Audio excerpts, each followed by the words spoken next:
এইরকম পরিস্থিতিতে যদি নির্বাচন হয়ও, যদি যেই আপনার নির্বাচন মানে সরকার গঠন করুক, তাদের পক্ষে বাংলাদেশের অর্থনীতি, তারপরে আমলাতন্ত্রে যে আপনার স্থবিরতা, সেনাবাহিনীর মধ্যে যে স্থবিরতা, তারপরে আপনার নতুন কোনো ইনভেস্টমেন্ট নাই, তারপরে বেকারত্ব, কোনো নতুন চাকরি বাকরি নাই, প্রত্যেকটা জিনিসকে সামাল দেওয়া খুবই কঠিন হবে। এবং যার প্রেক্ষিতে 1 বছর 2 বছর 3 বছরের মাথায় নতুন একটা নির্বাচন করতে হবে। এবং এই সর্বোচ্চ লোকজন, doctor Yunus Nobel laureate, Ali Riaz আপনার মার্কিন যুক্তরাষ্ট্রে পড়ান একজন বুদ্ধিজীবী, তারা এরকম প্রকাশ্যে আপনার প্রতারণা করে তারা একটা অ্যাসাইনমেন্ট নিয়ে এসেছেন ইউএস এর কাছ থেকে যে বাংলাদেশকে এই করতে হবে, এবং সেই অ্যাসাইনমেন্টের মধ্যে আমার মুক্তিযুদ্ধ, সংবিধান, সেগুলোকেও আপনার বাতিল করে দেওয়া করেছে এই সরকার এবং তার যে উপদেষ্টারা। আমি জানি না, তাদের তো পালাতে হবে নিশ্চিত। হ্যাঁ, তাদের তো না পালানোর, বাংলাদেশে থাকার কোনো উপায় নেই। হয়তোবা 6 মাস থাকতে পারে, 1 বছর থাকতে পারে, কিন্তু এরপরে না পালানোর কোনো মানে পালাতে তো হবেই। এবং তারা যেখানে পালাই যাবে সেই জায়গাতে গিয়েও তারা নিস্তার পাবে না। তারা এত দুর্নীতি এবং এত সব অনিয়ম করেছে। নির্বাচনের আর মাত্র কয়েক ঘন্টা বা দিনের হিসেবে 3 দিন, সেই মুহূর্তে এসে নানান ধরনের উৎকণ্ঠা তো রয়েছে, এবং যে হিসেবটি এখন চরম আকার ধারণ করেছে তা হচ্ছে আওয়ামী লীগের ভোটাররা আসলে কি করবে। একদিকে আওয়ামী লীগের শীর্ষ নেতৃত্ব শেখ হাসিনা থেকে শুরু করে তার সন্তান সজীব ওয়াজেদ জয় নির্বাচন বয়কটের আহ্বান জানাচ্ছেন দলীয় নেতাকর্মী সহ সাধারণ মানুষের উদ্দেশ্যে। আবার আমরা কোথাও কোথাও শুনছি দলীয় নেতাকর্মীরা স্থানীয় নানান সমীকরণ থেকে তারা কোন কোন দলের পক্ষে ভোট চাইছেন প্রকাশ্যে। আওয়ামী লীগের ভোটারদের যে ভোট, সেগুলো নির্বাচনে কতটা প্রভাব ফেলবে সে বিষয়ে আমরা আলোচনা করবো। এই বিষয়ে আলোচনার জন্য আমাদের সঙ্গে যুক্ত রয়েছেন ঢাকা বিশ্ববিদ্যালয়ের আইন বিভাগের অধ্যাপক শেখ হাফিজুর রহমান কার্জন। আওয়ামী লীগের শীর্ষ নেতৃত্ব ভোট বয়কট বা নির্বাচন বয়কটের আহ্বান জানাচ্ছেন, এবং আমরা দেখলাম যে গতকালও শনিবারও সজীব ওয়াজেদ জয় ফেসবুক লাইভে এসে তিনি জোরালোভাবে আহ্বান জানিয়েছেন দেশবাসীর উদ্দেশ্যে, দেশকে বাঁচাতে হলে যেন কেউ ভোট কেন্দ্রে না যান, ভোট দিতে না যান। তারপরেও আমরা দেখছি যে কোথাও কোথাও আমরা দেখতে পাচ্ছি যে কোনো বিশেষ মার্কার পক্ষে প্রচারণা চালাচ্ছেন আওয়ামী লীগের স্থানীয় নেতা কর্মীরা। কেন এমনটি ঘটছে? আপনাকে ধন্যবাদ।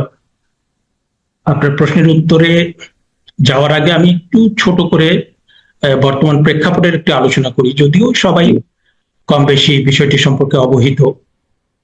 মানে আমরা গত কয়েক দশকে বাংলাদেশের এরকম সংকট দেখিনি, যেটাকে ক্রাইসিস বলতে পারি। এখন এই ক্রাইসিসের মধ্য দিয়ে মানে যেটা আমার কাছে মনে হচ্ছে, একদিকে আমরা দেখছি যে একটা উগ্রবাদী শক্তি যারা বাংলাদেশের মুক্তিযুদ্ধের বিরোধিতা করেছিল, মানে তারা ক্ষমতায় যাওয়ার একটা সম্ভাবনা তারা তৈরি করেছে। এবং এইটা হচ্ছে যে তাদের নিজস্ব শক্তি না, মানে তাদের যে জনগণের মধ্যে তাদের সমর্থন, সেটা আমরা দেখেছি 5 থেকে 7%। এখন সেটা বাড়তে বাড়তে 15, 20, 25% বেশি হবে না বলে আমার বিশ্বাস। কোথাও কোথাও 30% দেখানো হচ্ছে। এখন ওই 30% ভোট নিয়ে তারা ক্ষমতায় যেতে চায়, এবং তাদের পেছনে তারা বলছে যে বৃহৎ পরাশক্তি আছে। হ্যাঁ, এই একটা খুব আশঙ্কার দিক। এখন প্রশ্ন হচ্ছে যে আপনার আওয়ামী লীগের মতো একটা দল, বাংলাদেশের সবচেয়ে প্রাচীন দল, এবং যাদের নেতৃত্বে আপনার মুক্তিযুদ্ধের মধ্য দিয়ে বাংলাদেশ রাষ্ট্র প্রতিষ্ঠিত হয়েছিল, তাদেরকে নিষিদ্ধ করা হয়েছে একটা মেটিকুলাস ডিজাইনের মধ্য দিয়ে, সেটা আমরা বুঝতে পারি। এবং এটার পেছনে পুরোপুরি ছিল আপনার মুক্তিযুদ্ধ বিরোধী শক্তি জামাতে ইসলামী, এনসিপি, এবং তাদের সাথে ইউনূস সরকার, যারা মেটিকুলাস ডিজাইনের মধ্য দিয়ে ওই তথাকথিত বিপ্লব করেছে, এবং পুরো বাংলাদেশের মুক্তিযুদ্ধকে এটাকে তারা একদম নস্যাৎ করে দিতে চায়। তো সেইটার একটা থেকে আপনি ধরেন যে এই নির্বাচনটা, একটা হচ্ছে নির্বাচন, সংসদ নির্বাচন, আর একটা হচ্ছে গণভোট। এখন সংসদ নির্বাচনটা যদি আওয়ামী লীগকে নির্বাচন করতে দিত, যে তারা যে সমস্ত নেতাকর্মী, যে সমস্ত নেতা দণ্ডিত হয়েছে তাদেরকে বাদ দিয়ে আপনার বাকিদেরকে তারা যদি নির্বাচনে আসতে পারতো, তাহলে এই নির্বাচনটা, সংসদ নির্বাচন নিয়ে প্রশ্ন খুব বেশি উঠত। কিন্তু আওয়ামী লীগ যেহেতু নির্বাচনে অংশ নিচ্ছে না, সেহেতু এটা প্রশ্নবিদ্ধ নির্বাচন হয়ে থাকবে। এবং যে সমস্ত আলোচক সমালোচক দীর্ঘদিন ধরে সমালোচনা করছেন 2014, 2018, 2024, আমি ব্যক্তিগতভাবে 2014 নির্বাচনকে আমি কোনো সমস্যা দেখি না। সেটা আমার নিজস্ব বিশ্লেষণ আছে, আমি সেটা বলি। এবং এই নির্বাচনে যে বিতর্কের সঙ্গে হচ্ছে, এটাও মোটামুটি এখন অনেকেই মন্তব্য করছেন। কিন্তু যেই দল অংশগ্রহণ না করাতে নির্বাচনটি বিতর্কিত হচ্ছে, সেই দলের হাইকমান্ডের নির্দেশ কেন সেই দলীয় নেতাকর্মীদের অনেকেই মানতে পারছেন না, অথবা কোনো কোনো ক্ষেত্রে ভোট কেন্দ্রে যেতে বাধ্য হবেন, এটি আসলে কেন? আমার কাছে যেটা মনে হয় যে আমরা যদি একদম ঢালাও ভাবে বলি যে আওয়ামী লীগের যে সমর্থক তারা নির্বাচন বয়কট করবেন, সেইটা বোধহয় আমার মনে হয় সেইটা ধারণা করা ঠিক হবে না। আমার যেটা মনে হয় যে আওয়ামী লীগের যে সমর্থক, আপনি তাদের ভিতরে শিক্ষিত সমর্থক পাবেন, তাদের ভিতরে এলিট পাবেন, তাদের ভিতরে নিম্ন মধ্যবিত্ত পাবেন, তাদের ভিতরে দরিদ্র পাবেন, এবং তাদের মধ্যে আবার বিভিন্ন স্থানে বিভিন্ন জায়গাতে বিভিন্ন বাস্তবতা আছে। সুতরাং আওয়ামী লীগের সমর্থককে আমি কয়েকটি ভাগে ভাগ করতে চাই। প্রথমত, যে যারা নীতিনিষ্ঠ, মানে শিক্ষিত হোক, এলিট হোক কিংবা দরিদ্র হোক, যারা একদম আওয়ামী লীগ ছাড়া কিছু বোঝেন না, যারা নৌকা ছাড়া কিছু বোঝেন না, এই যে তার অধিকাংশ সমর্থক, তারা কিন্তু ভোট কেন্দ্রে যাবেন না। কারণ তারা মোটামুটি তাদের যে শেখ হাসিনা এবং সজীব ওয়াজেদ জয়, তারা যে নির্দেশনা দিয়েছেন এবং আওয়ামী লীগের তরফ থেকে যে নির্দেশনা দেওয়া হয়েছে, এবং এটা আমরা বিএনপির ক্ষেত্রেও দেখি, মানে বিএনপি আওয়ামী লীগ তাদের বড় একটা শক্তির জায়গা হচ্ছে তাদের বিশাল একটা সমর্থক গোষ্ঠী আছে, যারা আওয়ামী লীগ, নৌকা, তারপর তাদের দলীয় নেতৃত্বের বাইরে তারা চিন্তা করেন। আর এটার সাথে নিরাপত্তার একটা ইস্যুও কিন্তু জড়িত। কারণ কেউ যদি ভোট দিতে যান, ভোট দিতে যাওয়ার পরে তার যদি ব্যক্তিগত মানে শারীরিক নিরাপত্তা ক্ষতিগ্রস্ত হয়, তাহলে সেই ঝুঁকি নিয়ে কিন্তু কেউ আপনার নির্বাচনে যাবেন না, এবং সেইটার মধ্য দিয়ে কিন্তু আমরা জানি। এবারে বিষয়টা আমরা দেখছি অনেকটাই ভিন্ন, জাস্ট বিপরীত। বরং ভোট কেন্দ্রে না গেলে আওয়ামী লীগের ভোটাররা অনেকেই নিরাপত্তাহীনতার মধ্যে রয়েছেন, বা তারা আশঙ্কার মধ্যে আছেন যে ভোট দিতে না গেলে তাদেরকে নোটিশ করে রাখা হবে, বিশেষ করে হিন্দু ভোটাররা। তো তারা সেই জায়গা থেকে, আমি পার্সোনাল জায়গা থেকে কথা বলেছি অনেকের সাথে, তারা ভোট কেন্দ্রে যাবেন ভোট দিতে। কারণ ভোট না দিতে গেলে তাদেরকে যে নোটিশ করে রাখা হচ্ছে, পরবর্তী তাদেরকে যে কোনো ধরনের খেসারত দিতে হতে পারে, যে কোনো ভাবে শারীরিক লাঞ্ছনা থেকে শুরু করে যে কোনো ধরনের খেসারত দিতে হতে পারে, এই ধরনের আশঙ্কার মধ্যে তারা রয়েছেন। কিন্তু এটার আরেকটা দিক কি আপনি বিবেচনা করছেন, যে আওয়ামী লীগ সমর্থক যে সমস্ত ভোট, তারা যদি ভোট কেন্দ্রে গিয়ে সংসদ নির্বাচনে কাউকে ভোট না দিয়ে শুধুমাত্র ওই যে আপনার গণভোটে যেটা, সেখানে যদি না ভোট দেন, আওয়ামী লীগের যে বিশাল সমর্থক গোষ্ঠী, তারা ভোট কেন্দ্রে গিয়ে সেখানে তো গোপন ব্যালট, সেখানে কি করছে সেটা তো আর আপনি দেখতে পাচ্ছেন না।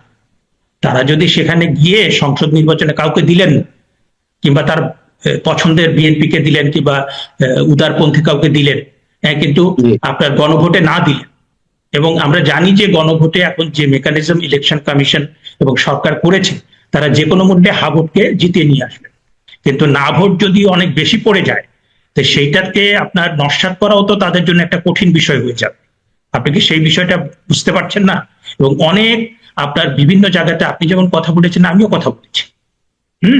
আমাদের প্রফেশনাল বিভিন্ন গ্রুপ, বিশেষ করে শহরাঞ্চলে, শহরাঞ্চলের বাস্তবতা একরকম, গ্রামাঞ্চলের বাস্তবতা আর একরকম। আবার যে সমস্ত জায়গাতে নিরঙ্কুশ ভাবে জামাত, তার বাস্তবতা একরকম। যে সমস্ত জায়গাতে আপনার নিরঙ্কুশ ভাবে বিএনপি, তাদের বাস্তবতা অন্যরকম। আবার আপনি দক্ষিণাঞ্চলের অনেকগুলো জায়গা, গোপালগঞ্জ, ফরিদপুর, তারপর বরিশাল, কোথাও কোথাও কিন্তু আওয়ামী লীগের নিরঙ্কুশ, আপনি হয়তোবা তারা নানা কারণে নেতৃত্ব তারা পালিয়ে বেড়াচ্ছে কিংবা দেশের বাইরে চলে গিয়েছে, কিন্তু তাদের সমর্থক গোষ্ঠী কিন্তু বিশাল। সেই সমস্ত জায়গার বাস্তবতা কিন্তু একরকম না। এবং আমি যে কথাটা আপনার প্রশ্নের উত্তর দিচ্ছিলাম, তার পরবর্তী প্রথম ক্যাটাগরিতে আমি যেটা বলেছি যে আওয়ামী লীগের নীতিনিষ্ঠ যে সমস্ত সমর্থক গোষ্ঠী, এরপরে যেটা এসছে সে বিএনপিতে যারা ভোট দিতে চান। কারণ আওয়ামী লীগের সবার মধ্যে তো আপনি ওই দৃঢ়তা পাবেন না যে আওয়ামী লীগ সমর্থন করে, ঠিক আছে, কিন্তু তারপরেও 5ই আগস্ট পরবর্তী বাস্তবতায় তারা নানা রকম ভাবে চিন্তা করছে যে আওয়ামী লীগ যেহেতু নেই, সেহেতু জামাত যেন ক্ষমতায় চলে না আসে, এরকম একটা বিবেচনা থেকে অনেকে কিন্তু বিএনপি কে ভোট দেবেন। আবার যারা ভিন্ন বাস্তবতাও আছে, আওয়ামী লীগ অনেকে আবার জামাতকেও ভোট দেবে এমনটা শোনা যাচ্ছে। তার কারণ গত 18 মাসে বিএনপি নেতা কর্মীদের মাধ্যমে যেভাবে নির্যাতনের শিকার হয়েছে, মব ভায়োলেন্সের শিকার হয়েছে, তাদের বাড়িঘর, ব্যবসা প্রতিষ্ঠান থেকে নানান ধরনের নির্যাতনের শিকার হয়েছে, ভাঙচুর করা হয়েছে। কোন কোন ক্ষেত্রে যেটি বাস্তবতা, 5 আগস্টের পর কোন কোন এলাকায় জামাতের নেতা কর্মীরা আবার ঢাল হয়ে দাঁড়িয়েছিলেন বিএনপির এই ধরনের অ্যাক্টিভিটিস এর বিরুদ্ধে, এবং সেই কৃতজ্ঞতা বশত ওই নির্যাতনের শিকার আওয়ামী লীগের স্থানীয় নেতা কর্মীদের কেউ কেউ আবার জামাতকেও ভোট দিতে চান? মানে বিষয়টা হয়েছে এরকম যে আওয়ামী লীগের যারা সমর্থক, 100% সমর্থক, আপনি তাদের সবাইকে নিয়ে বলতে পারবেন না যে তারা ভোট বয়কট করবে। হ্যাঁ, কারণ এইটা আপনার স্থানের বাস্তবতা আছে, ব্যক্তি বাস্তবতা আছে, তারপর রাজনৈতিক বাস্তবতা আছে। সেই জন্য আমি বলছিলাম যে আওয়ামী লীগের একটা বড় অংশ, সেটা 60%, 65%, 70% হতে পারে। হ্যাঁ, আর বাকি কিছু হয়তো বা নৌকাতে দেবেন, কিছু হয়তো বা বিএনপি কে দেবেন, কিছু জামায়াতকে দেবেন, কিছু বামপন্থী দলকেও দিতে পারেন, কিংবা অন্য ধর্মপন্থী দলকেও দিতে পারেন। যেমন আপনার এটা নিয়ে তো বেশ আলোচনা হয়েছে যে আপনার কমিউনিকেশন অ্যান্ড রিসার্চ ফাউন্ডেশন ও Bangladesh election and public opinion studies, তারা সম্প্রতি যে একটা জরিপ, মানে মতামত জরিপ করেছেন, সেখানে তারা দেখিয়েছেন যে আওয়ামী লীগের যারা আপনার ভোটার, তাদের ভিতরে 48.2% তারা বিএনপি কে ভোট দিতে চান। আবার তারা আরেকটা দেখিয়েছেন যে আওয়ামী লীগের যারা ভোটার তারা জামায়াতকে ভোট দিতে চান, তাদের শতাংশ হচ্ছে 29.9। এবং সেই জন্য আমি বলছি যে মোটামুটি আমাদের একটা আপনি যে আলোচনাগুলো করছি, এই আলোচনাগুলো মানে আমি একটা বাক্যে বলতে পারবো না যে আওয়ামী লীগের সবাই ভোট বয়কট করবেন, একটা বাক্যে বলতে পারবো না যে সবাই বিএনপি কে ভোট দেবেন, সবাই জামাতকে ভোট দেবেন, কিংবা সবাই এটা করবেন। কারণ আপনার 5ই আগস্টের পরে নানা রকম বাস্তবতা হয়েছে। আপনার ক্ষেত্রে একটা বাস্তবতা হয়েছে, আমার ক্ষেত্রে আরেকটা বাস্তবতা হয়েছে, তারপর মিস্টার এক্স এর ক্ষেত্রে একটা বাস্তবতা হয়েছে, মিস্টার ওয়াই এর ক্ষেত্রে একটা বাস্তবতা হয়েছে।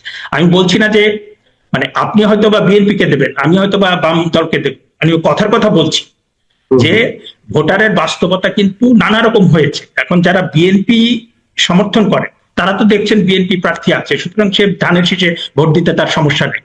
যে জামায়াতের প্রার্থী সে তো তার প্রার্থীকে ভোট দিতে সমস্যা নেই। কিন্তু আওয়ামী লীগের সমর্থক এবং দোদুল্যমান সমর্থক, কারণ অনেক দোদুল্যমান সমর্থক যারা মোটামুটি 5ই আগস্টের আগে পরে তারা আওয়ামী বিরোধী ভোট দিতেন, সেটা বিএনপিতে হোক, জামাতে হোক, কিংবা অন্য কোনো দলকে, ওই দোদুল্যমান ভোটার তারাও কিন্তু এখন এই মানে উগ্রবাদী শক্তি কিংবা জামাত এদেরকে ভোট দেবে না।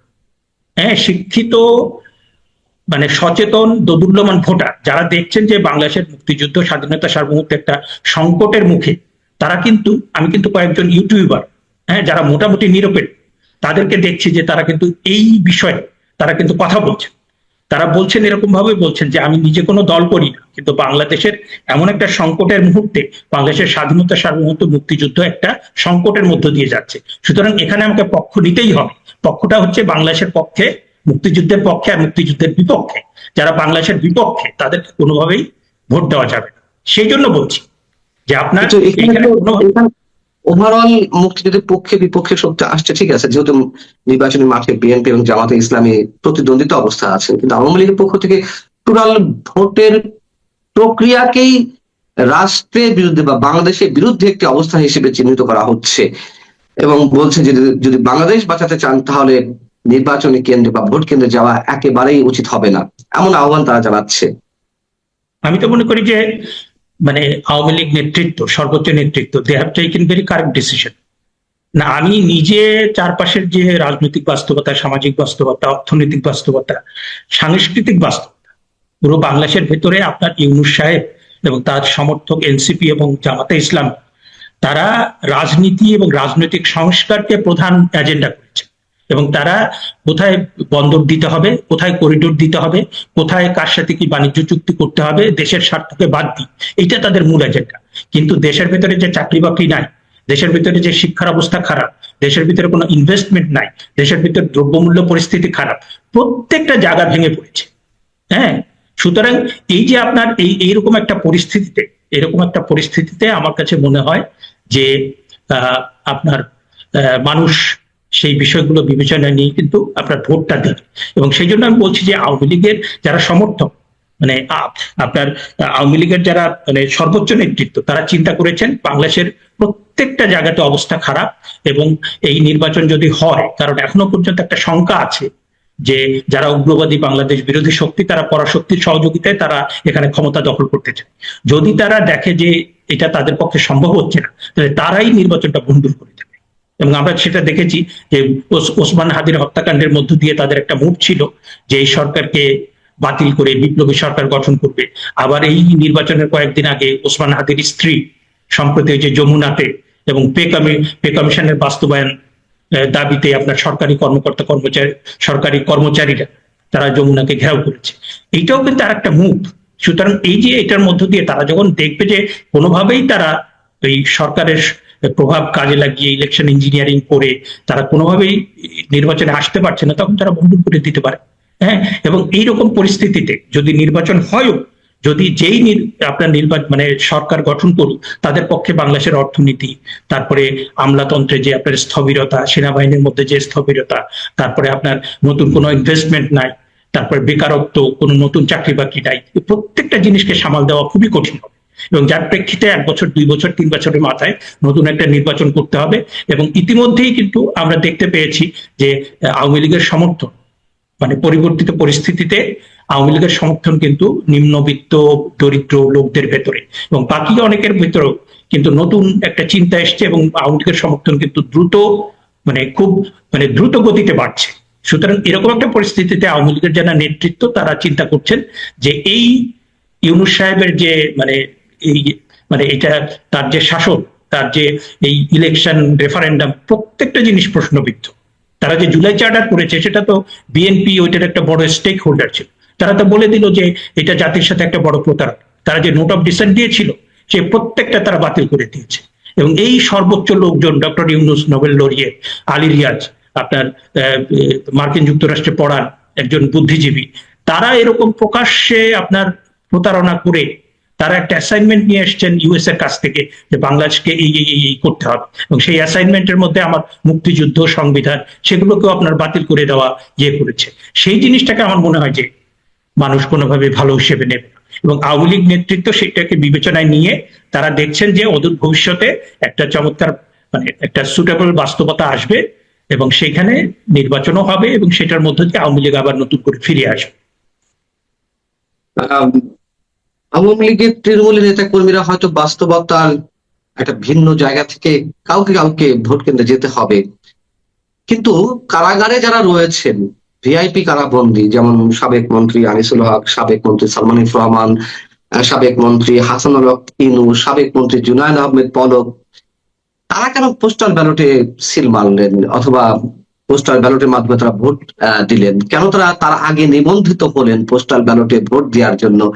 আমরা সাধারণ মানুষের বা যে ফ্লোটিং ভোটার অথবা আওয়ামী লীগ যারা কর্মী সমর্থক যারা ভোটার রয়েছেন তাদের নিয়ে বিশ্লেষণের জায়গাটি অনেক জায়গা থেকে করতে পারি, কিন্তু তারা কেন এই সিদ্ধান্ত দিলেন যেমন গণমাধ্যমে এসেছে যে তারা ভোট করেছেন? আমি আসলে এই খবরের যে সত্যতা সেটা নিয়ে আমি নিশ্চিত যে তারা আদৌ অ্যাপ্লিকেশন করেছেন কিনা, আদৌ ভোট দিবেন কিনা। একটা হতে পারে যে আমরা তো নিজেরা, আপনিও কারাগারে ছিলেন, আমিও কারাগারে ছিলাম, সেখানে যোগাযোগের যে ব্যবস্থা, আপনার একটা মাত্র পত্রিকা দেয়া হয়, আমরা সেই পত্রিকা আবার কখনো কখনো বন্ধ থাকে এবং বাইরের জগতের সাথে পুরোপুরি যোগাযোগ বিচ্ছিন্ন। সুতরাং যারা ওখানে আছেন তারা হয়তোবা ওই দলীয় যে ইনস্ট্রাকশন সেটা হয়তোবা তারা পান নাই, কিংবা তাদের বিবেচনা যদি এটা হতে পারে, আমি জানি না কে কোন ভোট দেবেন, সেটা তো তার ব্যক্তিগত বিবেচনা। কিন্তু তারা যেহেতু মিথ্যা মামলায়, আমি সবার কথা বলছি না, আমি ব্যক্তিগতভাবে আপনার আসাদুজ্জামান নূরকে চিনি, তার সাথে ছিলাম, তারপরে তৌফিক ইলাহি চৌধুরীকে চিনি, তার সাথে ছিলাম, তারপর অধ্যাপক আবুল বারকাতকে চিনি, তার সাথে ছিলাম, তারপরে আপনার ব্যারিস্টার মেহেদী, সাবেক এডিশনাল অ্যাটর্নি জেনারেল, তার সাথে ছিলাম। এদের প্রত্যেকেই মিথ্যা মামলা দিয়ে 15 মাসের বেশি আপনার জেলে আপনার রাখা হয়েছে, যেটা আপনার মানবাধিকারের চরম নং, এবং তাদেরকে জামিনও দেওয়া হচ্ছে। বাংলাদেশে এইরকম পরিস্থিতি কখনোই ছিল যে এরকম একটা লেজেন্ডারি ফিগার যারা নানাভাবে বাংলাদেশের বুদ্ধিবৃত্তিক কিংবা আপনার অন্যান্য ক্ষেত্রে যারা কন্ট্রিবিউট করেছেন তাদেরকে এইভাবে মিথ্যা মামলা দিয়ে মাসের পর মাস রাখা হয়। এখন তাদের সাথে তো আমি জানি তারা তো কোনোভাবেই কারণ এই সরকারের তো প্রত্যেকটা কাজই প্রশ্নবিদ্ধ, এবং তারা তো এই ভোট দেওয়ার কোনো প্রশ্নই ওঠে না। কিন্তু তাদের নামে যেগুলো ছড়ানো হচ্ছে আমি জানি না সেটা কতটুকু সত্যি। এবং আমি নিজে 28 নভেম্বর যখন মুক্তি পেয়েছি, আমাকে কারাগার থেকে আমার যে আমি দুটো ডায়েরি লিখেছিলাম, আপনার সেই ডায়েরি দুটো তারা ইল্লিগালি সিজ করে রেখে দিয়েছে।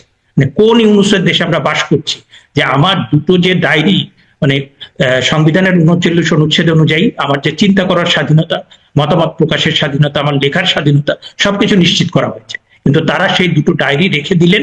এখন কোন দেশে আমরা বাস করছি? হ্যাঁ, এবং সেটার জন্য আমি ইতিমধ্যে চিঠি দিয়েছি, সেটা আমার ডায়েরিটা দেওয়া হয় কিনা।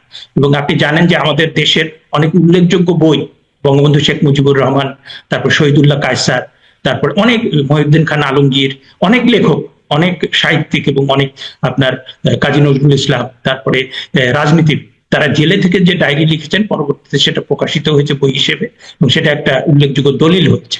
এখন জেলখানার মধ্যে কি হচ্ছে এবং জেলখানার ভিতরে যে মানবাধিকার লঙ্ঘন হচ্ছে এবং সেখানে যে আপনার নিয়ম কানুনের কোনো বালাই নেই, সেখান থেকে আমি তো কোনো ক্রেডিবল নিউজ পাচ্ছি না। সুতরাং তার উপরে আমরা কিভাবে মানে মন্তব্য করব? আর যদি মন্তব্য করতে হয়, তাদের একটা বিবেচনা হতে পারে যে তারা ওই ভোট কেন্দ্রে গিয়ে কোথাও ভোট দেবেন না, শুধু রেফারেন্ডামে না না ভোট দিয়ে আসবে। পোস্টাল ব্যালটে যদি ভোট দেন তারা, আমরা তো পোস্টাল ব্যালটে ইতিমধ্যে শুনতে পাচ্ছি যে এটা ম্যানিপুলেশন হয়ে গেছে।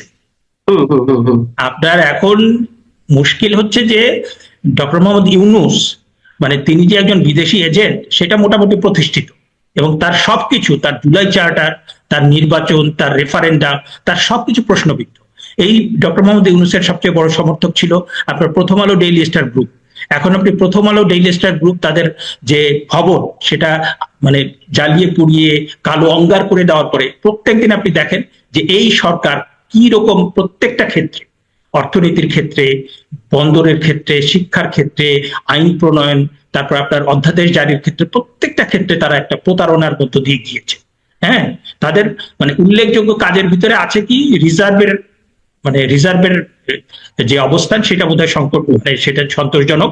আরেকটা হচ্ছে যে আপনার কয়েকটা জায়গাতে গিয়ে, এর বাইরে আপনার মানে আর্থিক খাতের সংস্কার, রাজনৈতিক সংস্কার, তারপরে আপনার বন্দর ব্যবস্থাপনা, শিক্ষা, স্বাস্থ্য, যোগাযোগ, প্রত্যেকটা জায়গার অবস্থান আছে।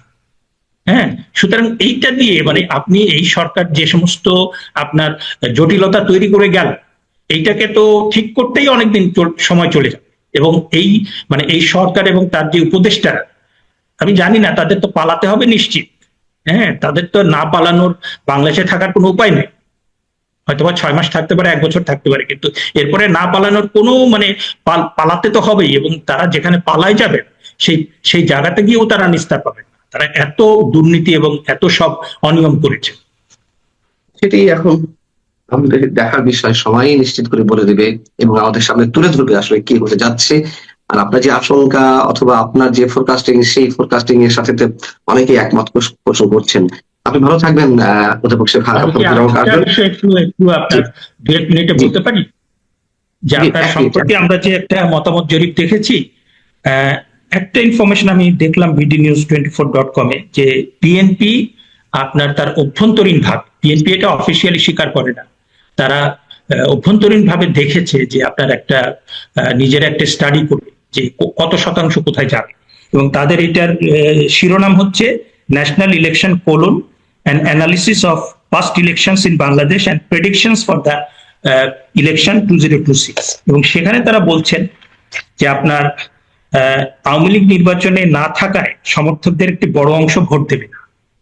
হ্যাঁ, এবং তারা যেটা বলছে যে বাকি যারা ভোট দেবে তাদের কিছু বিএনপির দিকে যাবে, কিছু জামাতের দিকে যাবে। এবং সেখানে তারা বলছে যে নির্বাচনে 35% মতো আওয়ামী লীগের সমর্থকদের মধ্যে অধিকাংশ ভোট দেবেন না, মানে 65% তারা ভোট দেবেন না, এবং 35%-এর মতো ভোট তারা দিতে পারেন, এবং তার ভিতরে 40-45% বিএনপির পক্ষে যাবে, আর 15-20% জামায়াতের দিকে যাবে। আর 15-20%-এর কথা তারা বলছেন যে স্থানীয়ভাবে যারা ওই স্ট্রং স্বতন্ত্র, মানে শক্ত স্বতন্ত্র, তাদেরকে ইয়ে করবে। আবার এটাও ঠিক যে যারা আপনার ওই আওয়ামী লীগের যারা ভোট দিতে যাবেন, হ্যাঁ, তাদের অনেকের কিন্তু আপনার ব্যবসা বাণিজ্য আছে, তারপরে বাড়িঘর আছে, জানমাল সম্পদের নিরাপত্তা আছে, এবং তাদের অনেকের বিরুদ্ধে মিথ্যা মামলা দায়ের করা হয়েছে। সেইটা কিন্তু তারা নেগোশিয়েট করবেন, যে বিএনপি কিংবা জামাত কিংবা স্বতন্ত্র যে প্রার্থী, তাকে বলবেন যে হ্যাঁ, আমার এই মামলা তুলে নেওয়ার ব্যাপারে আমি নিশ্চয়তা দিচ্ছি, তোমার জানমাল সম্পদ এটার কোনো হবে না। সেটাও কিন্তু তারা, যার ফলে যেটা হবে যে অধিকাংশ ভোটার ভোট দেবেন না, কিন্তু কিছু কিছু অংশ, কারণ বাংলাদেশের ভেতরে থাকতে হলে তো তার জানমাল সম্পদ, তারপর জীবন জীবিকা, সেগুলো চালু রাখতে হবে। সেইটার স্বার্থে সে হয়তো বা নেগোশিয়েট করবে যে বিএনপি, জামাত কিংবা স্বতন্ত্র, এবং সেইভাবে কিন্তু কিছু ভোট আপনার ওই নানা রকম ভাবে নানা বাক্সে যাবে। দর্শক, কিছুটা উদ্বেগ উৎকণ্ঠার একটি খবর। নির্বাচনের প্রতিটি স্তরে ব্যাপকভাবে আচরণবিধি লঙ্ঘনের ঘটনা ঘটছে। সুষ্ঠু ভোট আয়োজনে নির্বাচন কমিশনের ঘাটতি দৃশ্যমান। টিআইবির নির্বাহী পরিচালক ডক্টর ইফতেখারুজ্জামান কথা বলছেন। নির্বাচনী সহিংসতা ক্রমেই বৃদ্ধি পাচ্ছে বলে তার অভিমত। দর্শক, এই পর্যায়ে যদি এটি নিয়ন্ত্রণ করা না যায়, সম্ভবত এটা একটা পূর্বাভাস, ঝড়ের পূর্বাভাস, যে যদি এইভাবে চলতে থাকে তাহলে নির্বাচনের একদিন বা দুদিন আগে, আজকে কয় তারিখ? আজকে হচ্ছে 8 তারিখ, 9-10, কাল 9 তারিখ 10, তার মানে আগামী 2 দিনের মধ্যে মনে করেন নির্বাচনের কেন্দ্রে কেন্দ্রে চেহারা কিন্তু বদল হয়ে যাবে, এলাকায় এলাকায়। অপেক্ষাকৃত যারা কম শক্তি সামর্থ্য আছে, যাদের অর্থ নেই, অস্ত্র নেই, তারা কিন্তু টিকতে পারবে না। যদি আজকের মধ্যেই, আমি বলবো যে ডেডলাইন আজকের মধ্যেই সেনাবাহিনী সমস্ত জায়গায়, পুলিশ, বিজিবি সমস্ত ফোর্স মোতায়েন করে যদি তারা কন্ট্রোলটা না নিতে পারে, এবং তাহলে যেটা হবে, প্রতিদ্বন্দ্বী অনেক প্রার্থী নির্বাচনী এলাকায় দাঁড়াতে পারবে না। শুধু তাই না, যখন তারা পিছু হটবে, ভোটাররাও কিন্তু সরে যাবে। আজকে দেখেন একটা নির্বাচন, প্রথম আলোরই একটা রিপোর্ট, যে ফিরে দেখা নির্বাচন 2024, এটা তো 25। আমি ও ডামির সাজানো ছকে ভোট করে 7 মাসের মধ্যে প্রথম 7টা মাস মাত্র টিকতে পারছে আমি ডামি নির্বাচন, দ্বাদশ জাতীয় সংসদ নির্বাচন। কিন্তু এটা কিন্তু আমাদের ইতিহাসে থেকে গেল। কিন্তু আমরা করছি ত্রয়োদশ নির্বাচন, কিন্তু এমন একটা নির্বাচন, এমন তারা আয়োজন করলো, 7 মাস তার মেয়াদ। কারণ কি? ওই যে ব্যাপক অনিয়ম এবং সাজানো পাতানো নির্বাচন কিন্তু টিকবে না। তো 15 বছরের এইরকম একটি পরিবর্তন, 16 বছর, তার মধ্যে সর্বশেষ দ্বাদশ জাতীয় সংসদ নির্বাচনের এইরকম পতন, এটা ঘটার পর যেটা 7 মাস মাত্র টিকলো, যদি আর একটা নির্বাচন যদি ওই কায়দায় হয়, যদি সেখানে শক্তির প্রাধান্য থাকে, ভোটাররা যদি মুক্তভাবে ভোট দিতে না পারে, ভোটের পার্সেন্টেজ যদি না থাকে, প্রতিদ্বন্দ্বীরা যদি মাঠে না থাকে, টিকতে না পারে, তাহলে কিন্তু মহা বিপর্যয়। এইটার মানে আপনি আর কোনোভাবে এটা পূরণ করতে পারবেন না। এমন বিশৃঙ্খলা পরিস্থিতি হবে, আমি আশঙ্কা করি তখন বিদেশি হস্তক্ষেপ অনিবার্য হয়ে যাবে। সুতরাং এই নির্বাচনটা ভালো করার মধ্য দিয়ে দেশকে ঐক্যবদ্ধ করা এবং রক্ষা করার একটা দৃঢ় কঠিন চ্যালেঞ্জ সামনে।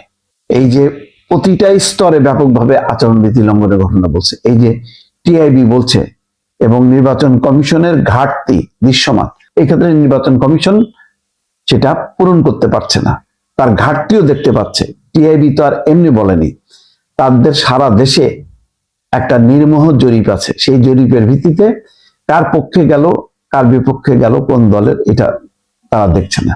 ইতিমধ্যে বলেছে যে, সেটার আবার ব্যাখ্যা দিচ্ছে দেখলাম অন্তর্বর্তী সরকার, 15 জন ইতিমধ্যে মারা গেছে। তো আমি মনে করি যে এটা হয়তো বিচ্ছিন্ন ঘটনাগুলো, সেটা এত বেশি ইম্প্যাক্ট করবে না। কিন্তু এই যে বলা হচ্ছে, যেমন ধরেন